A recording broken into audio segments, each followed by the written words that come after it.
Missouri, 1870. This was the land of untold riches and unexploited resources. Virgin forests covered nearly 2/3 of the state. The most valuable timber stood in the rugged pine forests of the southeastern Ozarks. A century of colonial demand left little of the forest in the eastern states, and those of the South still suffered from the ravages of the Civil War. America was growing west, and Missouri's timber was desperately needed to build new railroads, industries, and cities in turn-of-the-century America. Tall, ancient trees stood in the Ozarks. Their open, grassy understories were often described as prairies by the area's early inhabitants. These forests played a vital role in the development of our country. This is the story of those forests. It begins at a small natural pond known as Tolliver Pond in Carter County. A boom town called Grandin arose there. It became the home of one of the world's largest sawmills, run by the Missouri Lumber and Mining Company.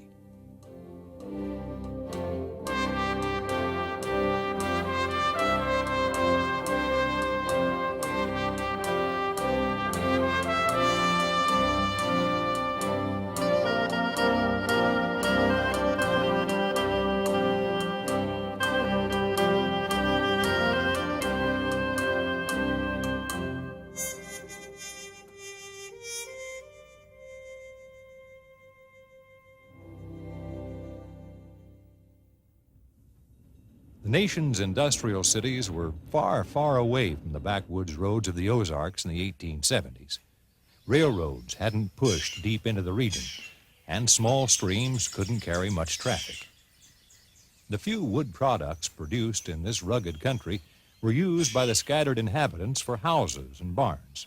Only small amounts of lumber could be hauled out by wagon over rutted forest trails that served as roads. A small group of Pennsylvania oil men saw the profits that awaited them in these sleeping pine forests. They eventually purchased more than 300,000 acres in Reynolds, Butler, Carter, Ripley, and Shannon counties, paying on the average about $1 an acre. The new general manager, John Barber White, persuaded the Kansas City, Fort Scott, and Memphis Railroad to construct a branch line from Willow Springs to the small town of Lakewood, located near Tolliver Pond. The new location, renamed Grandin after the mill owners, afforded room for the mill facilities, a business district, and a residential area in the nearby hills. White began purchasing the new mill's heavy machinery, a steam locomotive, and 6 miles of iron rails. Beaver Dam Soft Pine became the trade name of Grandin's lumber. Its strength, appearance, and ability to take a fine finish quickly attracted major markets in Nebraska, Kansas, and the Indian Territory. The Big Mill, as it was called by the workers, began producing lumber in 1889. This giant bandsaw mill could handle logs 16 feet long and over 4 feet in diameter. On the other side of Tolliver Pond was the Little Mill, so named because of its saw's slightly smaller size. Adding to the lumber output was a circular sawmill, a shingle mill, and a lath mill. A planing mill plus 14 drying kilns and 30 warehouses completed the manufacturing complex. At their peak, the combined mills consumed 285,000 board feet of timber a day. That equaled 90 train car loads of logs, or an average of 70 acres of forests cut daily. Most of the logs were carried to the mill on the company's railroad trams. When it was too expensive to extend the tracks to the cutting site, wagons pulled by teams of horses or mules were used. Sometimes it was possible to use water to move the logs to the mill. When the company cut forests near the current river, the logs were floated downstream in big drives to a point where the railroad crossed the river near Chicopee. There they were pulled from the river, loaded onto railroad flat cars, and hauled into Grandin. The whole tree-to-mill process began with the felling crew. To show off the whole business, the logging company often staged photographs, including many different operations in one picture. Notice the felling crew in the foreground. the downed tree in the background, and logs being skidded and loaded in the center. It took 14 horses or mules, 12 men, and 4 wagons to stage this single photograph. The felling crew cut or bucked the downed trees into logs 12 or 16 feet long. All pine trees greater than 12 inches in diameter were cut. The crew skidded logs to a handy loading place and then pulled them sideways across 2 poles and onto the wagons. They depended on the strength of oxen for a while, but soon found that horses and mules cost less and worked more quickly. Some logging camps used more than 200 horses or mules at any one time. Depending on the terrain and the length of the haul, either 2 or 4 horses were needed to pull the loaded wagon to the closest yarding site. The teams often hauled the heavy wagons up to 8 miles. For greater distances, the company found it cheaper to build a spur line from the main railroad. Once the wagons reached the rail siding, the logs were rolled off and cross-hauled onto flat cars by mules or horses. A steam-powered log loader was introduced soon after 1900. The newfangled contraption didn't appeal to some people, but eventually it replaced the animals during this loading part of the operation. After the flat cars were loaded, a steam locomotive pulled them to Grandin. Many of the logs had been cut more than 50 miles from the mill. At Grandin, the cars were backed onto a sloped track. Chains were released, and the logs tumbled freely into Tolliver Pond.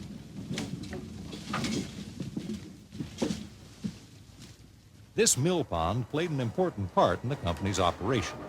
It held a 3 to 4 day supply of logs for the mill. At the same time, the pond water loosened some of the debris still stuck to the logs. The water also made it easy to sort and float the logs to a sluice that carried them into the sawmill, completing the tree-to-mill process. Westward expansion and railroads boomed in the late 1800s. Though the loggers went after pine at first, they soon turned to hardwoods as the demand for railroad ties grew. Missouri's forests supplied many ties for the new railroads crossing the Great Plains. Timberlands that would yield a high percent of pine lumber were purchased. Oaks and hickories were often mixed with the pine trees, but were rarely cut into boards. Most were cut into railroad ties. The company used nearly 3,000 ties for each mile of its tram lines. In 1896, it entered into a partnership with the Smalley Tie and Timber Company at Chicopee to provide ties for their logging trams and for sale to other railroads. It took a lot of work to create the ties and get them to market.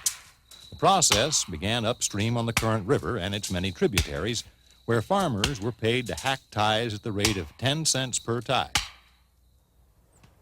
The tie drives began in the summer and autumn months, when the risk of flash floods was low. Ties were added at various points along the river. Some of the drives gathered as many as 500,000 ties. For the most part, a drive averaged little more than 1 mile per day. Shallow shoals frequently snagged timbers, causing enormous jams, sometimes containing tens of thousands of ties. These jams were dangerous and time-consuming to pick apart. Some of the larger drives took over 3 months to complete.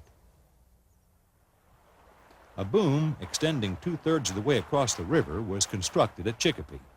This man-made wall, marking the end of the drive, caught the floating timbers while allowing the river water to flow through it. A steam-operated tie puller winched the timbers out of the river at a rate of 5,000 per day. You had to be fast to work the tie puller or face a huge backup behind the boom. And there was always the fear that pressure from a sudden rise in the river or a large number of ties might break the boom, sending thousands of ties downstream. The ties were stacked at the side of the tracks for loading into boxcars. When the cars became available, a traveling gang of black workers began the backbreaking work.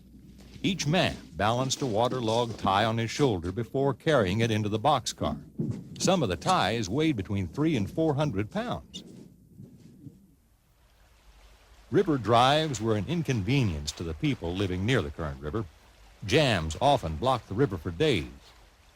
They flooded property, barred passage across fords, and endangered people crossing on horseback or in wagons. A less controversial method of bringing ties downstream was tie rafting. Tie rafts, or snake rafts as they were called, were assembled in blocks. Each block contained 30 to 50 ties lying side by side. It took only 3 to 4 days to bring a raft down the river. Long cook boats and supply boats powered by motors and paddle wheels followed the crew. When evening came, the raft was pulled close to the bank and tied to trees. Big changes happened when the sawmills and railroads came to the Ozarks in the 1880s. Before that, life in the rugged hills was very tough and very basic. In 1880, the population of Carter County averaged a little more than 3 persons per square mile. The big mills brought more people to the area and prosperity to some of the natives. By 1900, Grandin's population had increased to 3,000 people, of which 1,200 were employees of the company. Grandin was different from most frontier boom towns. The Missouri Lumber and Mining Company owned and controlled every aspect of the town. Married workers lived in company-owned houses. Skilled workers and managers rented painted homes with several rooms for $5 to $10 a month in 1895. Common laborers lived in small unpainted frame shacks that rented for $2 to $2.50 per month. Unmarried workers stayed in company-maintained boarding houses. The ladies' boarding house, formerly named White Hall, was called Deer Park by the men of Grandin. It was home for the young ladies employed in the offices, store, and school. House rules dictated meals to be served punctually and all lights were to be out by 10 in the evening. The company furnished lumber and land to build 4 different denominational churches. It was standard practice for the company to donate $10 monthly to each of the institutions, provided they held services on 4 Sundays each month. From its beginning, the company provided a dispensary, a hospital of sorts, complete with a drugstore and operating room. 3 physicians and a pharmacist tended the needs of the townspeople. Medical dues were $1.25 a month for married men and 75 cents for single men. Lumbering at the turn of the century was a dangerous occupation, filled with accidents. However, malaria accounted for 1/6 of all ailments treated at the dispensary. The Grandin School was also built by the company and provided a grade school curriculum plus a 3-year high school course.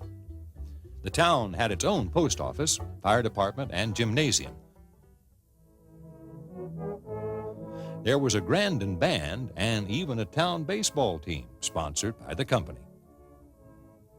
From the beginning, Grandin was a law and order community. Drinking, gambling, carousing, Sunday baseball, and town picnics were all strictly forbidden by the company. A violation by an employee could mean the loss of their job and housing. Citizens, it is a question of labor. Our God made Politicians and dignitaries enjoyed speaking to the news-hungry audience at Grandin. The town was quite modern compared to most in the Ozarks. Electric lights lit all of the mills, plus the company store, barber shop, hotel, and hospital. None of the homes were electrified, though. At the company store, one could find all the goods carried in a bigger city: shoes, clothes, hardware, sporting goods, and food. A week's supply of groceries cost $2. Many of the workers lived at distant logging camps. Houses, barns, and blacksmith shops were provided at some of the larger camps, but workers in the small camps lived in tents. Boards were placed around the tent bases to keep out the open-range hogs.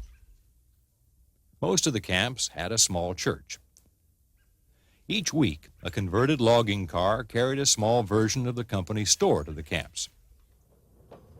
Doctors made their rounds to the camps on a rail-mounted dispensary. After an area had been thoroughly logged, it was time to move to a new spot. They simply loaded the camp houses onto flat cars and carried them to uncut forests. Getting paid on time was a big concern of most of the workers. The Grandin workers were paid in cash once a month, while workers at neighboring mills were not as fortunate. They were paid with coupons and tokens that were redeemable only at their company's store. Guards accompanied the paymaster as he traveled by train to the camps. News that the payroll was on its way was telephoned ahead, and crowds of anxious workers usually gathered for the pay car. A typical felling crew earned $1.50 a day. Work days averaged 10 hours, and a work week was 6 days. Each two-man crew was expected to cut 10,000 board feet of logs a day. If you cut less, you didn't get paid.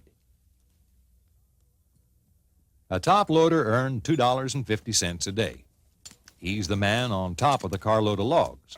His job was dangerous and very important. At any time, the load of logs could shift and crush him. If he caused the logs to be loaded improperly, the whole load might roll off en route to the mill. Such an accident could derail the train, taking lives and interrupting the flow of logs to the pond. A log scaler was a skilled laborer, also earning $2.50 a day. He determined the amount of lumber measured in board feet that was in each log. All woods workers were paid according to the volume measured by the scaler. Not everyone working at Grandin was a company employee. Many were contracted laborers. A contract teamster provided his own horses and equipment, and then only earned $1.50 to $2.50 for every 1,000 board feet of logs hauled. Working conditions at the sawmills were different, but equally as harsh as the loggers. Each morning at 4 a.m., the mill whistle blew for 5 minutes to wake the mill workers. The work shift started at 6 a.m. and ended 11 hours later each day.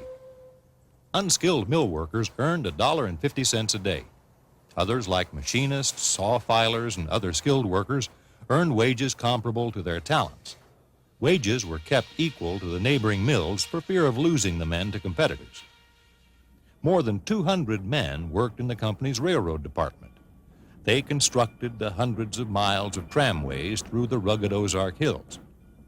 Trams were never intended to be permanent. Their rough and bumpy tracks usually followed the ridges and flat valleys. Tram beds were blasted and leveled through rough ground, with rocks and earth being moved by hand and animal power. The Ozark streams are known for their ability to flash flood. These unpredictable natural catastrophes inflicted frequent damage to the tram beds and trestles. Collisions with other trains were frequent. Since the mill pond held only a 4-day supply of logs, wrecks had to be cleaned up quickly. Logs and equipment were not the only items moved by rail. Employees traveled from camp to camp on hand cars called speeders. On special occasions, a company train would haul employees to Van Buren, where they would gather for picnics and social functions held at Big Springs.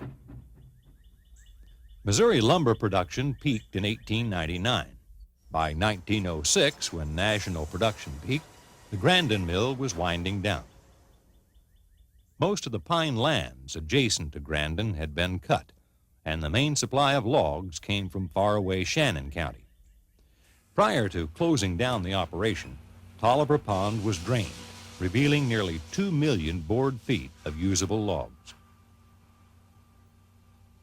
On September the 25th, 1909, the Grandin Herald newspaper eulogized the final day of operation at the mill by printing that the whistle of the Missouri Lumber and Mining Company whistled for the final time. The sawmilling operation was moved to West Eminence in 1909, leaving behind many unemployed workers to scratch out a living from the poor, rocky soil. Cattle and other animals grazed the forests, compacting the earth and eroding the trails. Decades of local fires laid bare the thin soil, which then washed into nearby streams. The mills had cut most of the large pine trees, which could have provided seeds to start new pine stands. That loss, combined with annual range burning, led to a new dominance of oak trees in the Ozarks. The Grandin era was an awakening period for Americans.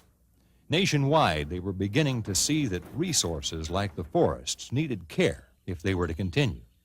The days of vast stands of virgin timber were gone. The new science of forestry was underway.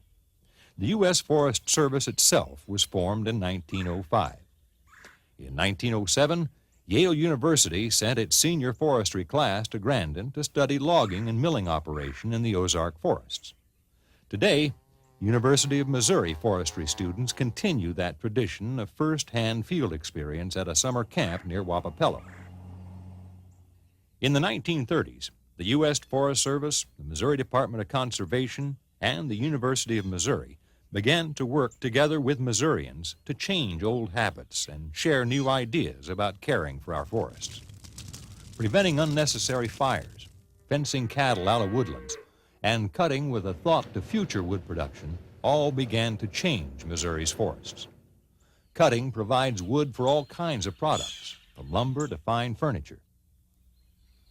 10 to 20 acre clear cuts create important food and habitat for ruffed grouse, deer, and wild turkeys.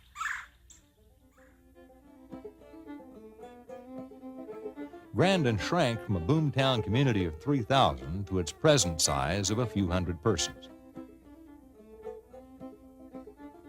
The lumber drying yards are now fields, revealing little of their past. The company headquarters building is the Masonic Lodge, and Whitehall is a private residence. The extensive network of tram lines, overgrown with large trees and brush throughout much of the Ozarks, have been replaced by roads and highways. The sounds of the big mill are memories now, and Tolliver Pond is once again a quiet, secluded place. Only a few rusting and charred fragments of its past remain. Large, mature trees grow where the rails once rounded the pond. Healthy forests cover much of the Ozarks, and Missouri is once again a land of riches.